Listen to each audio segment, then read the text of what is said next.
पहाड़ों पर हो रही बारिश और बांधों से छोड़े जा रहे पानी का असर निचले इलाकों में दिखने लगा है। आलम यह है कि नदियां उफान पर हैं और जिंदगी मानो ठहर सी गई हो। वाराणसी में तो गंगा के बढ़ते जलस्तर का असर अब आस्था पर भी पड़ने लगा है। आलम यह है कि पक्के घाटों का संपर्क टूट चुका है, जिससे गंगा घाटों पर आवाजाही बंद हो चुकी है। और वहीं घाटों के सीढ़ियों के डूब जाने से घाटों की खूबसूरती बाढ़ के पानी में समा चुकी है। बाढ़ की वजह से घाट से छोटे अस्थायी दुकानदार विस्थापित होने पर मजबूर हैं, तो पंडा पुजारी भी रोज अपनी चौकियों और छतरी को बाढ़ से बचने के लिए ऊंचाई पर ले जा रहे हैं। बाढ़ ने आस्था पर भी चोट करना शुरू कर दिया है।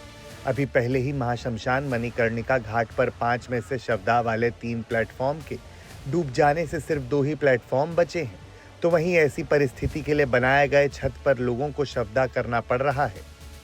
तो वहीं अब दशाश्वमेध घाट का विश्व प्रसिद्ध आरती स्थल भी जलमग्न हो चुका है। दरअसल विश्व प्रसिद्ध दशाश्वमेध घाट पर होने वाली नित्य संध्या गंगा आरती का स्थान भी गंगा में आई बाढ़ के चलते बदला गया है, जिसके चलते सभी 7 प्लेटफॉर्म और होने वाली गंगा आरती लगभग 10 फीट पीछे खिसक कर नए स्थान पर की जा रही है।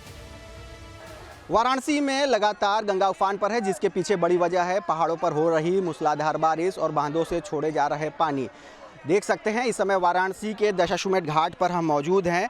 बाढ़ का पानी लगातार अपने आगोश में सीढ़ियों को, घाटों को लेता चला जा रहा है, जिसकी वजह से जो पंडा पुजारी हैं जो घाटों पर पूजा पाठ कराते हैं, वे अपने साजो सामान को लेकर ऊंचाई की ओर जा रहे हैं। चौकियों को, छतरियों को यहां से हटा रहे हैं और अब धीरे धीरे बाढ़ आस्था पर भी चोट करने लगी है। पहले जो मणिकर्णिका घाट पर शवदाह नीचे घाट किनारे 5 प्लेटफॉर्म पर होता था, वह अब महज 2 प्लेटफॉर्म ही बच के रह गए हैं। और साथ ही साथ जो छत पे ख़ास तौर से बनाया गया प्लेटफॉर्म था, ये ऐसी परिस्थितियों के लिए इस्तेमाल किया जाता है, वहाँ पर शवदाह करना लोगों की मजबूरी हो गई है।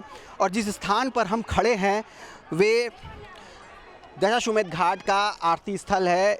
ऐसे 7 प्लेटफॉर्म कुल यहाँ पर है, जहाँ पर लगभग 3.5 दशकों से अनवरत गंगा आरती होती है। लोगों की आस्था यहाँ से जुड़ी हुई है और अब ये प्लेटफॉर्म भी धीरे धीरे जलमग्न हो गया है, बाढ़ के आगोश में चला गया है। अब इस ऊंचाई पे इन चौकियों को रख दिया गया है, जहाँ पर अब आरती के लिए जगह सुनिश्चित कर दी गई है।